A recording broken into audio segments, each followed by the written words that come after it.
J'espère que vous allez bien. Alors aujourd'hui, j'avais envie de vous proposer, hier je vous ai donné un peu les bases en fait pour le mandala. Et là aujourd'hui, j'avais envie d'en travailler un avec vous, hein, donc en vidéo. Comme ça, vous allez avoir une petite, un petit, comment dire, un petit modèle en fait, hein, pour pouvoir commencer si vous n'osez pas le faire seul. Parce que les explications que j'ai données hier, elles étaient assez basiques. Et puis c'est toujours mieux de voir comment ce que ça donne en fait, pardon, excusez-moi, j'ai du mal à trouver mes mots aujourd'hui. Ça va vous permettre vraiment de voir comment on doit le démarrer. Et puis après, après ça viendra tout seul. Allez, je vous montre donc un peu. J'avais déjà préparé mon fond. Donc j'ai peint en... Alors, est-ce que vous voyez là? Vous voyez? Je vais juste poser comme ça. C'est pas évident hein, quand on n'est pas équipé pour faire de la vidéo là, c'est pas simple tout ça. Hein.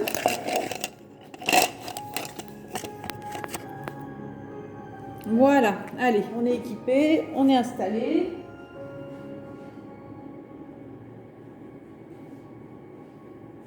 J'arrive, hein. Attendez, je vais juste chercher.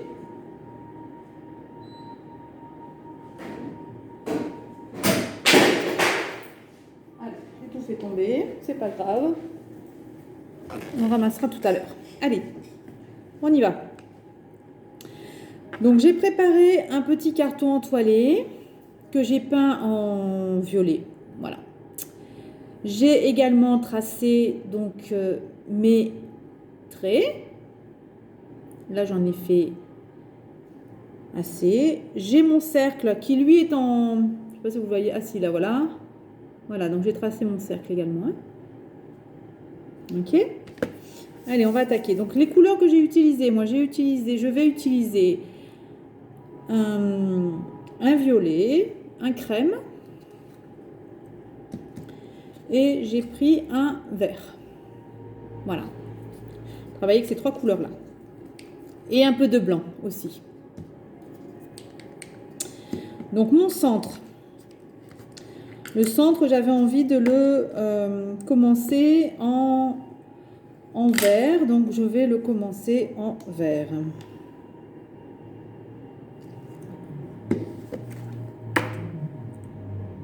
Voilà, donc je trempe. Vous voyez, mon cylindre dedans. Hein. Et je vais venir faire un rond bien au centre de mon carton entoilé. Voilà. Donc lorsque vous appuyez, c'est pas la peine d'appuyer trop fort sur votre stylet. Hein. Et ensuite, on vient nettoyer l'embout, soit avec du sopalin ou bien, voilà, moi j'ai pris un chiffon. Voilà, donc là on a le rond au centre. Ensuite, je vais prendre une autre couleur et un stylet plus fin. Là, pour le démarrage, je vais vraiment faire des petits points. Donc là, je prends du blanc. Donc au départ, comme je vous ai dit là, hier sur la vidéo, on commence toujours de haut en bas et de droite à gauche. Voilà. D'accord? Et là, en fait, je vais pouvoir faire 3 points de chaque côté.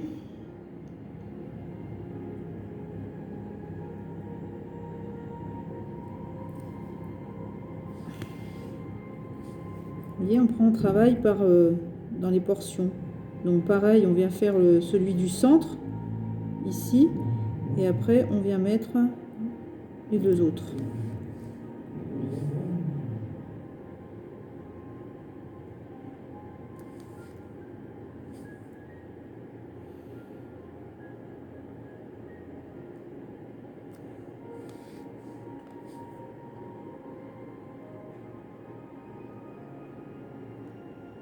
Voilà. D'accord? Donc là, on a commencé à faire le centre. Ensuite, je vais garder le même format et par contre, je vais changer de couleur. Je vais prendre un vert plus pâle que j'avais pris là. Et là, soit si j'ai envie, je peux faire un point juste au-dessus du premier, hein, le blanc. Moi là, je vais juste intercaler. Donc je vais faire l'autre point en décalé. Donc pareil, à chaque fois, vous venez retremper.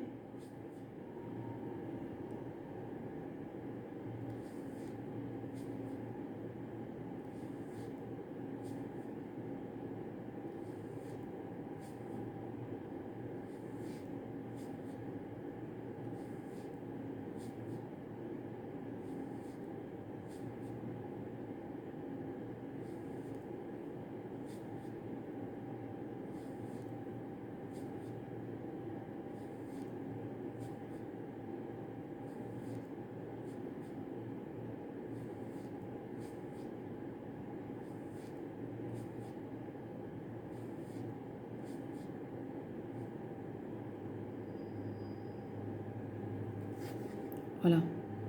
D'accord?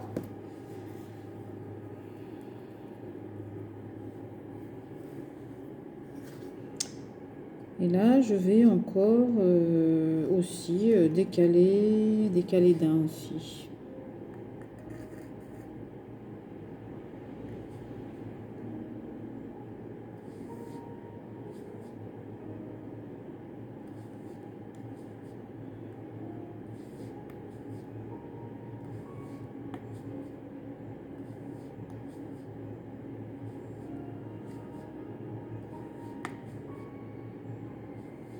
Vous voyez, à chaque fois, je viens tremper mon stylet dans le pinceau. Alors, ce qui est important aussi quand vous faites votre mandala, c'est d'essayer d'avoir les points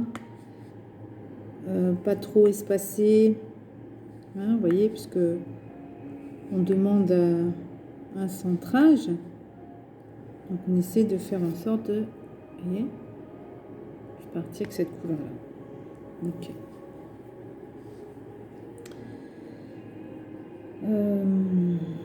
Alors, vous voyez, il reste encore des petits espaces là, entre eux.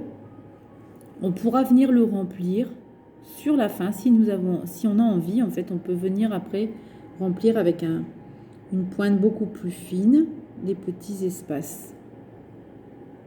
Si on a envie que ce soit vraiment plus rapproché, plus centré. Hein? Là, je vais utiliser donc un autre gabarit. Donc celui-là, il va être un peu gros. Comme celui-là. Et là, je vais en faire un de chaque côté. Et après, c'est vraiment comme on a envie, quoi.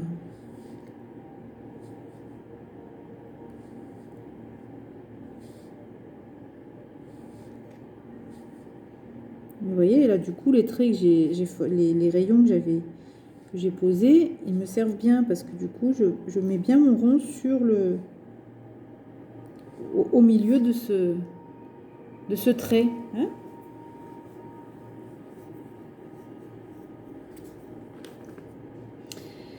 Alors,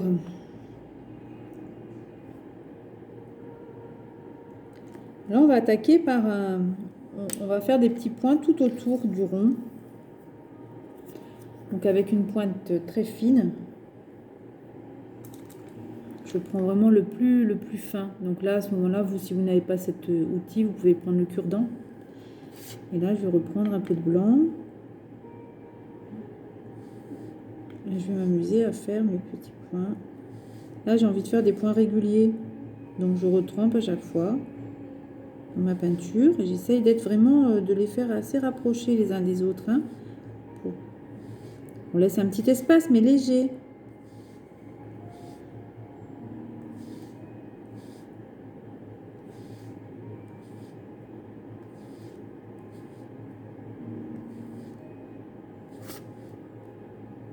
Vous voyez, je me sers toujours le premier, je viens de mettre ici, là, sur ma ligne.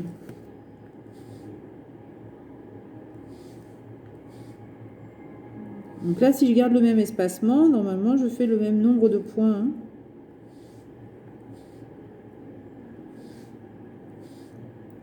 Ça demande de la concentration hein, et du comptage.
Vous voyez, ça rend bien. Hein.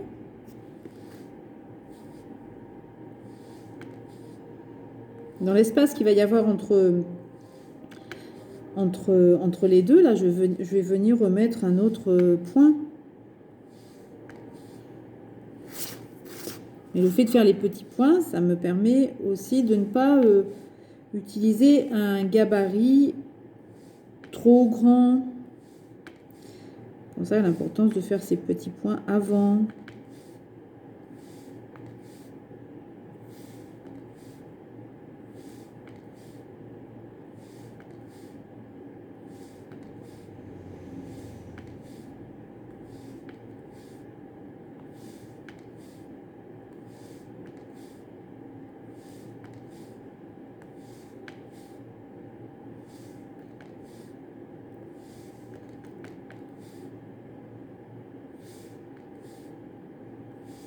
Il faut vraiment bien mettre de la peinture hein, pour vraiment que le bout soit bien... que ça fasse juste une goutte en fait. Quand vous posez votre stylet, limite la goutte, vous venez juste la poser dessus. Si vous n'avez pas assez de peinture sur l'embout, eh bien le rond va pas être bien fait. Par contre, si vous en mettez trop, ça risque de couler. Donc, essayez de doser. Même le geste, hein, si vous voulez. Hein, au départ, amusez-vous sur des petits morceaux de papier avant d'attaquer directement votre petit ouvrage. Si vous avez un peu peur. Hein, voyez ? Alors là, qu'est-ce que je vais bien pouvoir faire? Eh bien, je vais faire un dégradé. Je vais peut-être pas remplir. Vous voyez, j'avais l'intention au départ de remplir ici avec un point. Pardon. Oui, je vais peut-être le faire quand même. Oui, avec un point plus petit. Je vais rester sur la même couleur. Par contre, je vais faire un gabarit plus petit. Vous voyez. Donc pareil, il est demandé de respecter aussi. Alors, les cercles, parfois on fait plusieurs cercles à l'intérieur, ça vous sert à ça aussi, les cercles. Ça vous sert à vraiment mettre le rond au bon endroit. Voilà. Vous voyez ?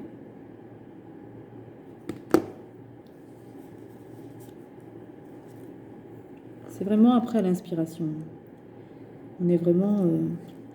après, il faut se laisser porter, il faut se laisser aller. Vous voyez, donc là, je vais faire un dégradé de points. Donc mon premier point, je viens de mettre sur la ligne. Et ensuite, je fais 1, 2, 3. Là, je vais faire que 3 puisque j'ai l'autre qui me gêne. Donc là, je reviens au centre. Je peux repartir du centre en appuyant de nouveau dessus. Et 1, 2, 3. Voilà. Je vais avoir un dégradé. Et je fais pareil sur les autres. 1, 2, 3.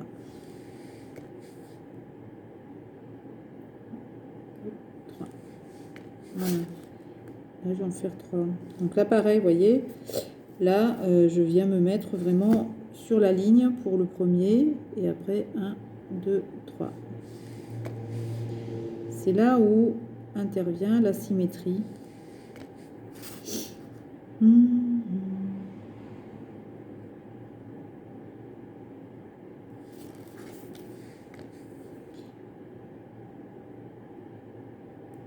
voyez, hop, je viens retremper dans celui du premier que j'ai fait.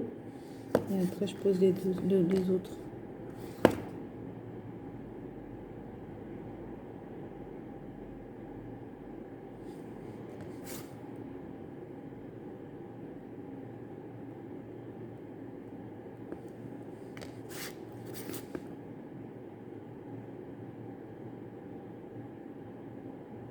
Et dans ma tête, là, je compte à chaque fois. 1, 2, 3, 1, 2, 3. Voilà. Vous voyez ce que ça donne déjà? C'est pas mal, hein?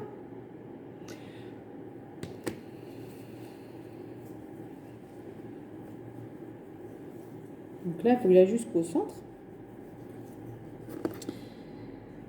Voilà, donc là, je vais continuer. Je vais refaire un dégradé, encore une fois. Donc là, je vais utiliser de nouveau, je vais utiliser le violet. Et là, je vais prendre une pointe un tout petit peu plus grosse.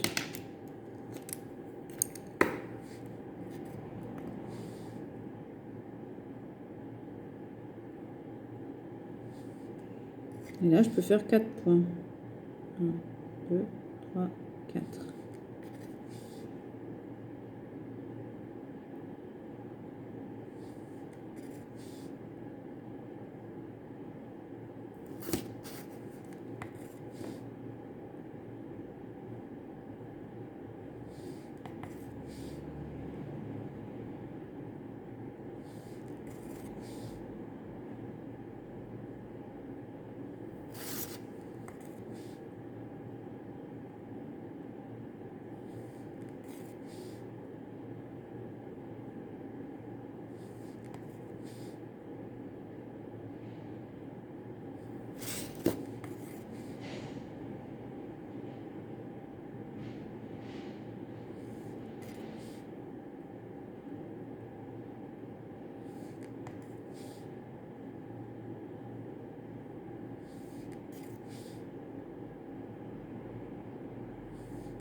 Alors, il est important aussi de prendre un peu de recul quand vous êtes, parce que quand on a vraiment le nez sur son ouvrage comme ça, à un moment donné, on se dit oh là là, non mais j'ai fait plein d'erreurs, c'est décalé, les ronds sont pas les mêmes. Et en fait, il vous suffit juste de prendre un peu de distance. Et vous voyez, moi il y a des imperfections dessus, hein. Mais c'est pas grave, ces imperfections-là font partie du mandala et un mandala se regarde de loin et non pas de près. Si vous regardez de près, il y a des imperfections. Voilà, donc on regarde le mandala, on le regarde de loin. Donc là, je peux encore en faire un. Et ensuite, je vais cercler. Donc là, je vais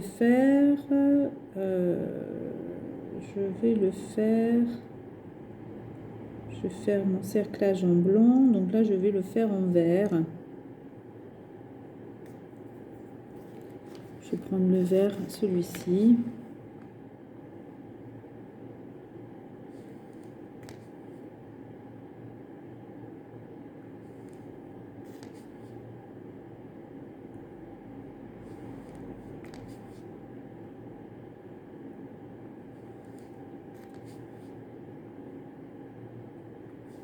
Si vous avez des galets à la maison, vous pouvez aussi essayer de les faire sur des galets, hein.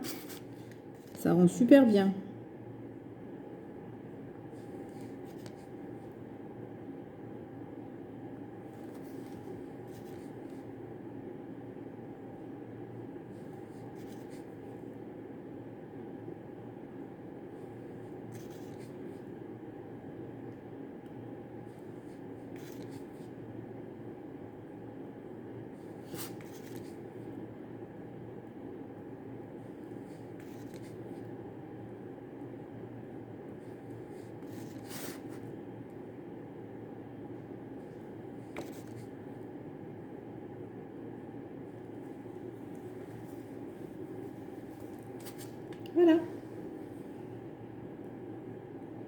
là, on peut continuer à faire par exemple un petit dégradé dans les angles là, juste là, ou cercler complètement le mandala. C'est vous qui voyez. Après, vous faites comme vous avez envie.